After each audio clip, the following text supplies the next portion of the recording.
Welcome back to the news at 10. The Kano State government is making efforts to resettle traders who have been displaced due to the fire outbreak at the popular Abubakar Rimi market.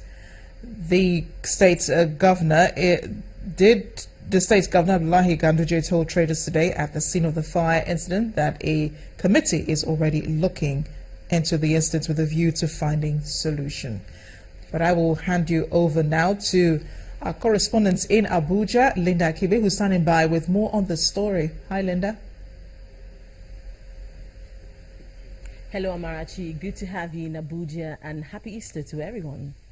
Now, the Kano State government is making efforts to resettle traders who have been displaced due to the fire outbreak at the popular Abubakar Rimi market. The state governor, Abdullahi Ganduje, told traders today at the scene of the fire incident that a committee is already looking into the incident with a view to finding a solution. I met with the leaders of this market and requested them in 5 days' time. I've given them terms of reference.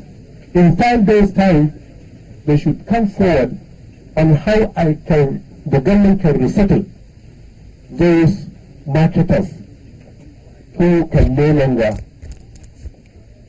lay their items for sale in this market. Therefore, I requested them to inspect several areas to see how we can resettle those traders.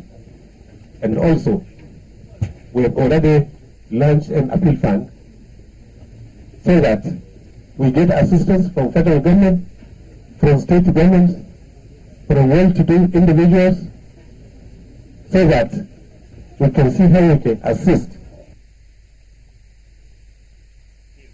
Small and medium-scale businesses in Makurdi, the Benue State capital, are groaning under the burden of inadequate electricity supply. Owners of small-scale businesses like barber shops and mobile telephone repairers told Channels Television that they pay through their noses to fuel their power generating sets. Our community report tonight examines the problem of poor power supply in Makurdi and its impact on small and medium industries.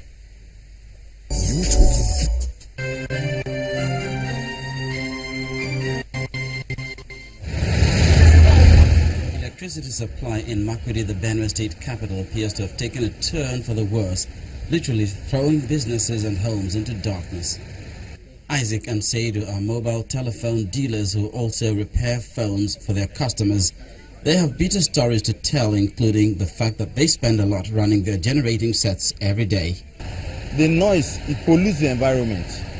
Aside that one, the cost is so high. Every day for the past 2 weeks now, I've been spending no less than up to 2,000 naira. I've been spending up to 2,000 naira every day to buy black market. 200 naira per liter, 250 naira per liter. It's not convenient. The little money one uses to do other miscellaneous expenses, you now use it to buy black market. The way they bring lights here is different. We don't even see lights here at all.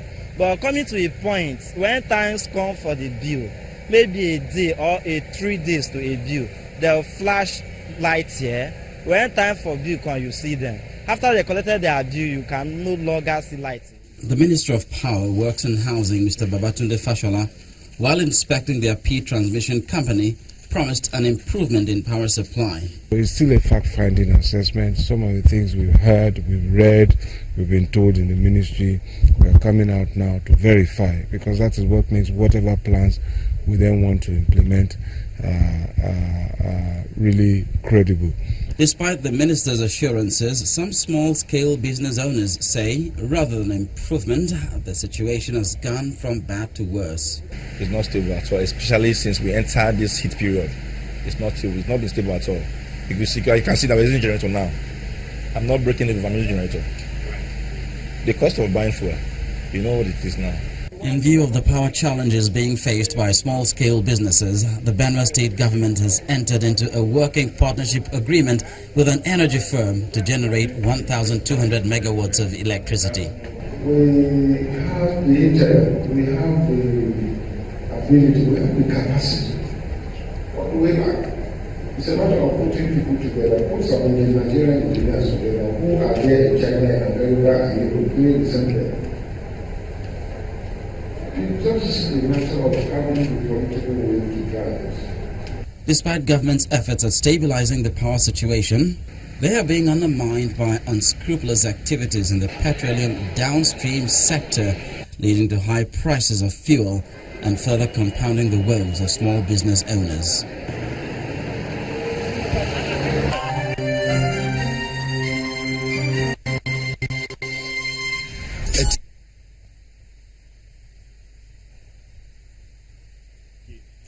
Successive governments in Benue State have made concerted efforts to find a solution to the clashes between farmers and suspected Fulani herdsmen.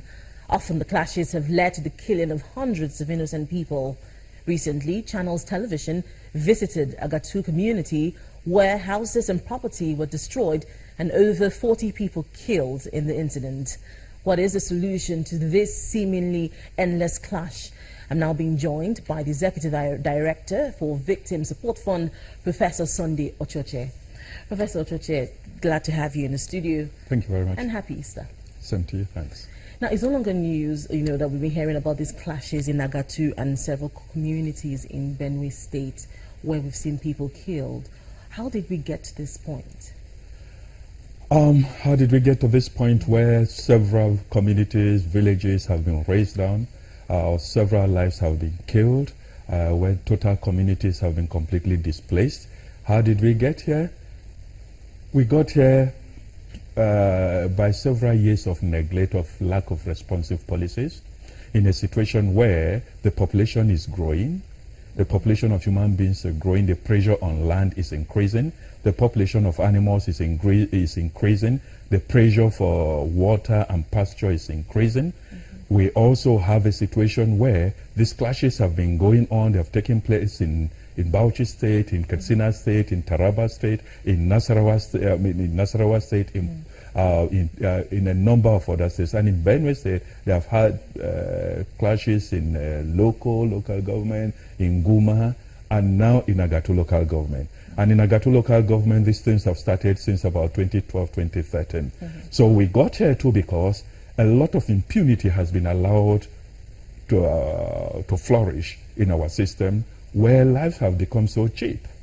And at the drop of the hat, people are ready to kill citizens of this country. And we got here because so many of the killings that have taken place before now have hardly been addressed. And so the level of impunity that we have in this country at the moment, over a long period of time, has been significant. We also got here because of a general crisis, globally, but also particularly in the African continent. The total collapse of certain states in the continent. In particular, the fall of Gaddafi and the massive looting of arms in Libya, that brought so much arms into the Sahel, including Nigeria, and some of those might have informed Boko Haram and other insurgencies as well. But particularly, the herdsmen clashes have benefited significantly, in my view, from the arms that became available from Libya. And so they have become more deadly with sophistication in the way they carry out these attacks. Now, Professor Ochoche,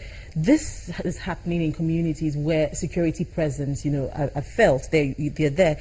Are they totally unaware of the attacks and killings? How much security presence we have in some of these communities is difficult to say.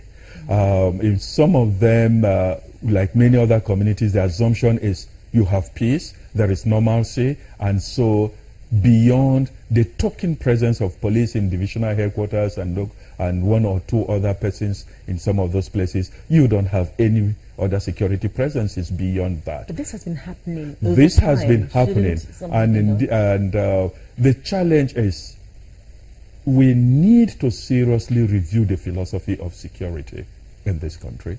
The IG himself has acknowledged that the bulk of our policemen are deployed protecting VIPs, protecting individuals.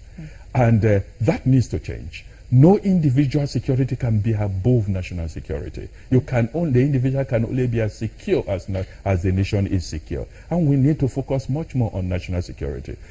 Beyond that as well, we need to go beyond a security system that puts almost the exclusive responsibility of security, communal security, national security, in the hands of the security agencies. We have to begin to think of how to incorporate the bulk of the Nigerian citizen, majority of the citizenry, into the security processes in this country. At the moment, given the challenges we have, from the crisis in the Niger Delta to the communal challenges in Plateau, to the Boko Haram crisis in the Northeast, to the Biafran agitations, etc. We have so much that I'm not sure that we have sufficient security agencies and personnel on ground that will be able to effectively respond to this. However, where these things have happened, like in the Agato situation, we expect that there should be some immediate deployment, of security. As at the time that I visited Agato, the few security persons that were there were just at the local government headquarters in Obagaji. Since then, it is my understanding that the military will have been deployed. But we know how thinly stretched the military is at the moment. We need to do something about the quality of policing.